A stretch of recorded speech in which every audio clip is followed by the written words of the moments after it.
You're listening to the Ottawa Homeboys podcast, your go-to source for Ottawa real estate and everything in between. Now, here are your hosts, Aboozar Sheikhi, Burton, and Ahmad Hassan. This podcast is about the real estate market in Ottawa and housing advice. But the advice may not apply to your situation. Contact the Homeboys or any licensed real estate professional for specific recommendations before you make decisions about your real estate needs. Welcome to another episode of Ottawa Homeboys. I'm Aboozar Sheikhi. Burton. Ahmad Hassan. And third episode. Can't believe. Third episode. Yeah, that's it. Time flies. Yeah. So I thought maybe we'll start talking about us, how we got into real estate, just for the listeners or the viewers to feel, where we come from, essentially, and in this type of work, and then we'll, after that's done, we'll talk about the buying process, right? What especially first time home buyers, what's essential for them, and so on. Do you guys want to start off with Sure. where you're coming from? Yeah. Go ahead.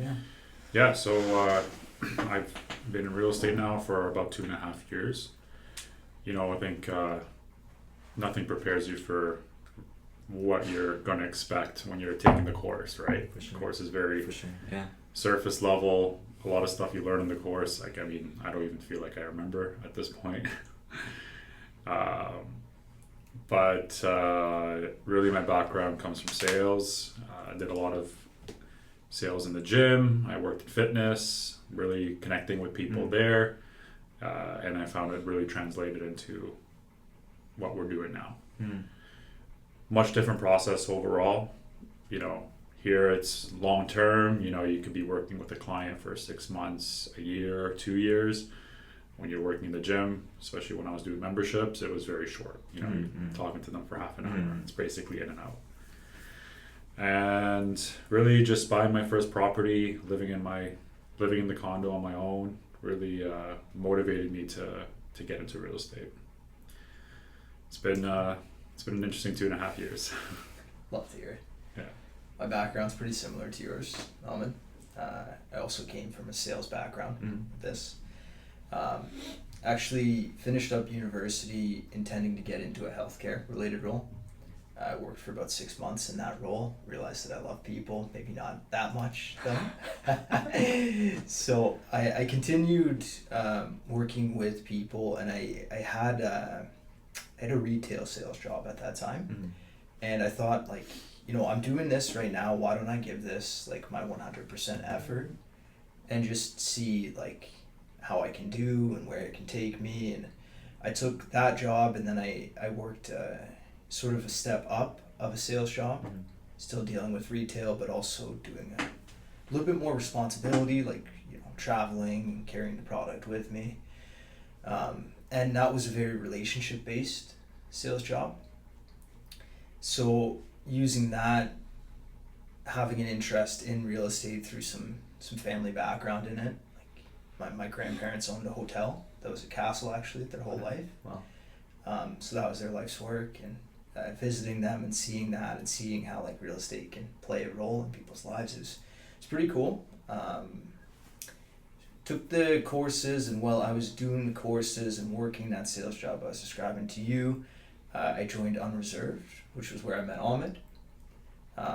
Spent some time working at Unreserved during the pandemic, dealing with a very, very high amount of inquiries.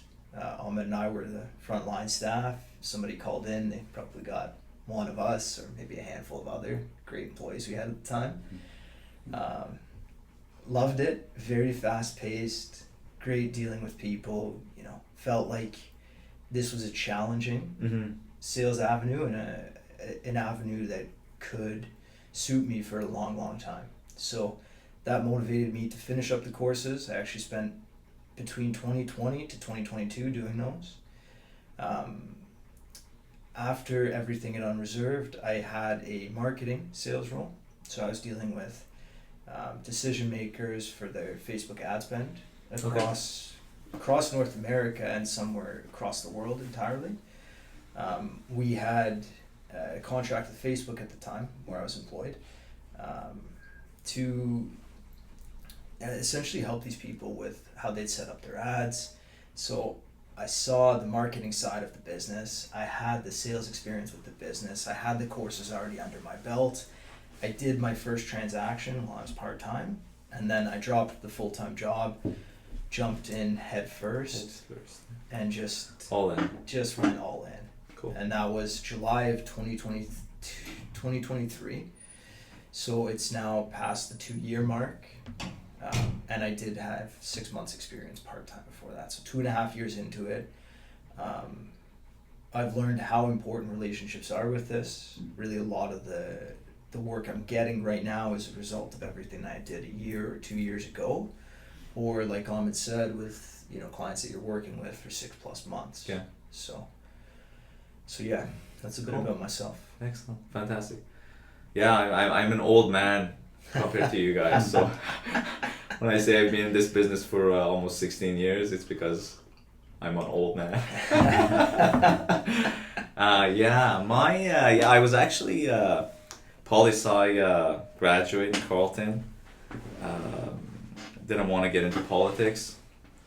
Mind you, you're a politician as a realtor as well. I feel like sometimes you are, a psychologist and a politician, and then, and a best friend all together, all in one. Was a business analyst at Healthcare and Linen Services. Basically, we did all the linen for the hotels and the hospitals and so on. The gowns and so on, the sterilization. So we was there for like 2 to 3 years. Had a colleague of mine who she was the business side of the company. She went to Remax, and she was doing okay. And then I was close with her, and hence that got me thinking. This is a possibility for me to do. Got into it, and first company I joined was with Sutton Group for 12 years. And I feel like, to your point, Ahmed, it's essential for new agents, entering the field, to be able to go hands-on, because I feel, again, that's my take on it, and it might be yours as well. Most of the stuff that we're taught, like university, it's all theory, sort of. Yeah. Until you're fed to the wolves, it's like you're out there and you're on your own, and you really need support. And I was fortunate enough that at that time, Mr. Donald Abraham, he was the owner of Sutton Group, and he was always there, like on even as bad as it may sound, on a Sunday evening, you could call him and he would answer the phone, and that's how. Wow. So he was always with the clauses, with the offers and so on. He was always there. So that really created a bond, to rely on. So I was there for some time, switched over to Keller Williams, which they're now Royal LePage. We'll leave that for another episode. There's a lot to talk about. And then finally I found the Right at Home, which is, I feel in place now as I was in Sutton. And just keep going. What makes you feel so comfortable and Here, I guess content with the with program? Right at Home, it's besides the fact that we're all in all a Canadian company, all that is it matters, especially now with all the with the politics happening. It's just that I feel a smaller boutique style locally. I feel that resonates more with me. We have a nice dynamic in the office space. That's something that some of these larger companies, they've lost. There's so many people coming in and out. There isn't permanent people sticking around for you to talk to, socialize, and this is our business, right? We learn from each other on a daily basis, and I feel like that mojo is back as I had it in Sun Group. I'm fortunate that I'm around you guys, because you teach me a lot of stuff. So We learn a lot from you. good stuff. So you want to get going on the first time home buying process. We will set up, and that's our plan, to set up a seminar for first time home buyers as well. Yeah. Yep. So we'll just briefly touch base on what it is to get into purchasing a home, what's involved in the Yeah. process. It's a lot to go through. So we'll try to compact in this episode, and if anybody has additional questions, they can feel free to reach out to us. So do you guys want to? I think it's even, like you mentioned, Aboozar, like there's a few points of the process itself that I think you'd have a lot of questions about. Oh, absolutely, You know, yeah. that you'd want an agent's experience on. And then if you even step back a piece in the in the process of it as well, the mindset is a big question as well, right? Yeah, Like, yeah. when is the right time to buy? Like, I don't know if you guys have heard any of these questions as well, but should I rent or should I buy? When should I buy if I want to do X, Y, Z, right? Yeah.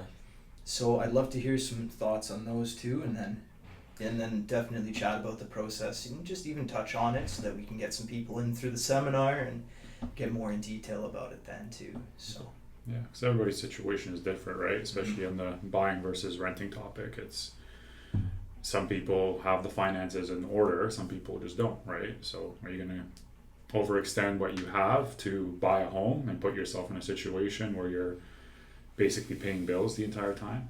Or does it make more sense to just rent for the time being and buy when it's right? Yeah, and that's it. And again, it's that timing. It's you want to do your due diligence financially, the pre-approval stage with your mortgage specialist, and all those are key factors. But at the end of the day, I think that realization of whether I'm going rental or purchase. I'm going purchase. Now, if you're going purchase, do I do it now or do I wait a year from now? Yeah. What's the projections a year from now, statistically, right? Market-wise. Are things going down? Price-wise? Is interest rates going up or down? Those are all key factors in making the decision, even if you're borderline approval. I think that's key as well, because if you're qualified right now financially, you go for a end unit townhome at the moment. It's a gamble, right? If the market's looking better a year or two from now, the rates are dropping, potentially the prices will start increasing because there's more certainty with buyers coming around from the sidelines. Then you have to, make the decision of going all in and believe in the fact that this will be a potentially investment property, that it will grow in value, and you can move on using that as a capital to either sell, rent out, or refinance to grow and get something else. I think it's that thought pattern and process that sometimes weighs too much. And that's hence this is where we come in to break it down for them, to compare, renting versus buying. And you're right, sometimes renting makes more sense, right? If they're not up to it, if it's just, you don't want them to go under that burden. And that's why we're here for, because we don't want them going in a process of buying and then find at the end of the day that it's just not working out for them, right? It's a lot of emotional attachment on their behalf, us doing the running around, and then nobody benefits from this. So I've heard great stories for both, and like you mentioned, maybe you're at that stage where you can get that approval and you're still considering, should I rent or should I buy? That's when, I have heard great stories. I've had renters that have become buyers because of the motivation of, I'm putting so much money into somebody else's pocket other than my own. And even sometimes in the same situation, my place is it's just not keeping up to the standards that I'd want. And because it's a rental, what really can you do other than maybe do a bit of touch-up painting, maybe adjust some of the light fixtures, but again, you're not getting any of that back. All that stuff leading them towards a buy, right? And one major thing is you moving out, in the event that the seller decides to sell the property, you're on month to month, you got to wrap up, move to a different property, same thing might happen to you in another year or two. So just the inconsistency and uncertainty of making someplace your home, it's just not there at times. Yeah. So. On the other hand, I've had rentals that I've dealt with where, I could see the whole picture, and as an agent, I want to advise you to rent right now, because if you're not familiar with this city, or if you are more familiar with another city and maybe your heart lies there, if you're looking at purchasing, you really want to have that be the plan for the next 3+ years, ideally much, much longer, right? You really start to see the benefits after that 3-year time frame, in my experience. For sure. Yeah, makes sense. Yeah. So I mean, I've even had a similar situation where they come in and then that's it. The first option is just to scout the area. They don't know anywhere, right? Yeah. So then you find them somewhere close to work. Typically, that's what happens, and then on their own pace, they come around about it. I typically put it around the two-year mark. Then the call comes in. Yeah, we're ready now. We know the areas, and let's do this. So then when they're ready mentally. Is there any advice that you guys would give to somebody that might be looking to purchase a year to 2 years out? Like, say in that example, you worked with them for rental, that it's their first home here, maybe you expect that call in 2 years. Do you drop any little bits of wisdom to give them best next steps those year or 2 years down the line? Maybe even, like, just off the bat, do you need the fanciest rental property, right? Do you want to, do you need to spend a couple extra $100 for something that is more of a want than a need? Because then you can save some money every month, put it towards your down payment. Yeah. Obviously, like you mentioned, the areas, the neighborhoods, those are all key factors too. And if you want to live in maybe an area that's not as desirable, you can save a bit of money that way too. Yeah, absolutely. And one thing that I come across with especially first-time home buyers, and sometimes even with repeat buyers where they haven't purchased in a couple of years, is that notion of how much they can borrow, which is sometimes false. Right. It's a sense of pride. It's a sense of somewhat of an illusion. A number is discussed with me.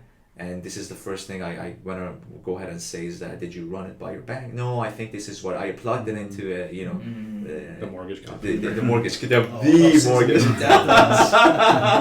The mortgage calculator. I'm like, okay, so where did you get the mortgage? So it's like, it's just, so that's the thing too. I mean, there's a lot of phishing going on with banks. This is what they provide online. You go plug it in, they give you a number, and that's not it. I mean, there's so much going on in the back end, right? Your total debt service and everything else comes into play, and once those are plugged in, then you're like, whoa, the calculator told me 650. Now I'm dropped to like 580. Now it's a huge difference in terms of affordability, right? So I think that's some biggest challenge I find, even with repeats. And the repeats, it's the challenge comes in where they already own a property.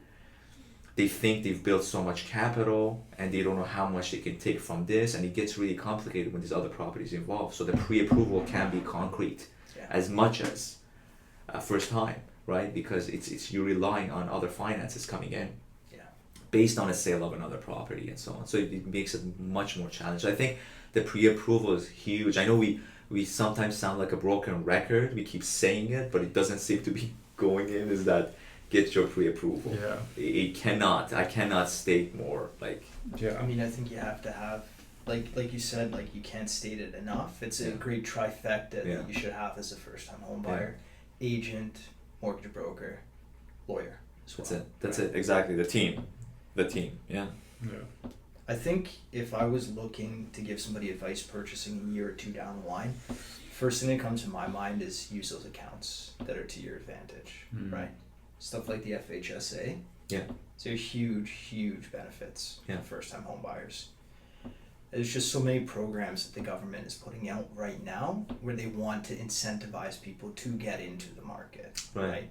And if you can use all of these to your advantage, along with you doing everything like securing that rental that maybe you're not paying an arm and a leg for, or just getting everything together, I think that can be a huge boost and a benefit to most buyers. Yeah, and you want to start on those early, in my experience. And that's it too. I think on our part, we really have to touch base, right, with those potential individuals, because there's so much going on in their own lives, to a point where when it comes to realizing that they want to make this move, it might be already late, right? So that they start to get the ball rolling with the qualifications, with the savings and so on. But when it's planted in their minds, as we do in a certain period of time, maybe 6 months or a year prior to, then it's just the psyche goes into planning, comes into play, and then they can save this much amount. They know this is the pre-approval process and so on. And even for fun, this is what I recommend is, like, if I'm not bothering them, I send them a weekly report, right? It doesn't hurt to browse what's going on, right?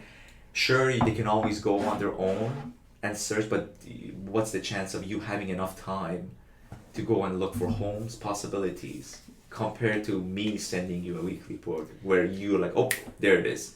Let me take a look and see what's going on. So Biggest benefit is if you can include what the home is actually selling for in that report as well too. For sure. I had way too many buyers reaching out saying, I'm sure this was more prominent in the pandemic than it is now too, just because of how the market dynamic is and everything. But if you send me a listing for X amount and at the end of it says offers to be presented on XYZ date, what does that amount actually mean? That's it. Right. So it means nothing until you see the sold amount. And I tell sellers too that, like, this property has been listed for this much. I'm like, it doesn't matter how much it's been listed for. Too true. It's how much it sells for, and that's it just tells us what the market wants. Yeah. Any other common questions that you guys get from first-time home buyers that you're working with, or buyers in general, I should say? I mean, I come across sometimes with the technicals, especially with those that are on work permits, for example, non-residents. I mean, we can open that up at another episode, just what the regulations are and so on, with the taxes, because it greatly impacts the purchasing power. So yeah, those are the things that are really, you have to know your stuff to get into explaining. Do you find most people come in familiar with the process, or do you find there's more steps of the process that you guys are educating on than others, or what does that look like? For me, it's like, especially the style or like the type of home it is. I think a lot of people have a lot of confusion when it comes to condos, for example. A lot of people just kind of like write them off, basically say, I don't want any condos. I'm paying fees for nothing. But really those fees are covering certain aspects of the home. And the great thing too is you can find some homes with very low fees, for example, which makes it more affordable for a lot of first-time buyers. Exactly. I think those stacked condos are one that is going to be, just in my experience, in my opinion, I think those, we're going to see a lot more of those. In the future, I think that, there's, like you said, with the connotation with condo, you said it, and our 7 listeners' minds probably went to one level apartment, right? There's actually so many variations of it. And if you want to get away from the negative connotations of condos saying, oh, they don't have enough space, boom, now you have 2 levels, probably 600 plus square feet on each level. They don't have great outdoor space, boom. Hey, if you're looking at so many ground level or lower level stacked condos, you got nice little patio space there, right? Yeah. And that's it too. It's just the general concept of referring to condominiums. Now we'll do an episode on condos versus freehold. That this is what I want to do, which is non-condominiums. But the idea is, as soon as you say condo, it's like the high rises, right? Whereas when all these other options are provided, you're like, whoa, like I can get the yard, I can get the garage, I can get this, and then pay maybe $100,000 less. But I'm paying out couple of $100 a month, which does cover my roof, covers my windows, covers my amenities and so on. So to provide that option, it's especially with the affordability. I mean, it's. I did an open house at a condo townhome listed through our brokerage just a couple weeks ago List price to start with is $365. Wow. Right. This is in Orleans. This isn't in like Yeah, Hawks. yeah. Right. List price is $365. You've got driveway in the front, 3 bedrooms, all upstairs, Right. 2 bathrooms, backyard that's fully fenced, and it's nicely updated. Sure, there's condo fees, but to be able to break into Yeah. the market with something like 17 and a half Yeah. down, Yeah. it's pretty Right, we can do fantastic. it's still 5, right? 5%. Is that so? Yeah, 5%. they could do. Yeah, but, 5%. Yeah. Good times. Good stuff. All right. So we'll wrap it up for Awesome. anything else you gentlemen have. Ahmed, you got a joke for us? That is the joke. Oh man. Yeah, I got nothing in the bank. That's it. Next That's week. it, gents. All right. Next week. Until next episode. Yeah. All right. Awesome.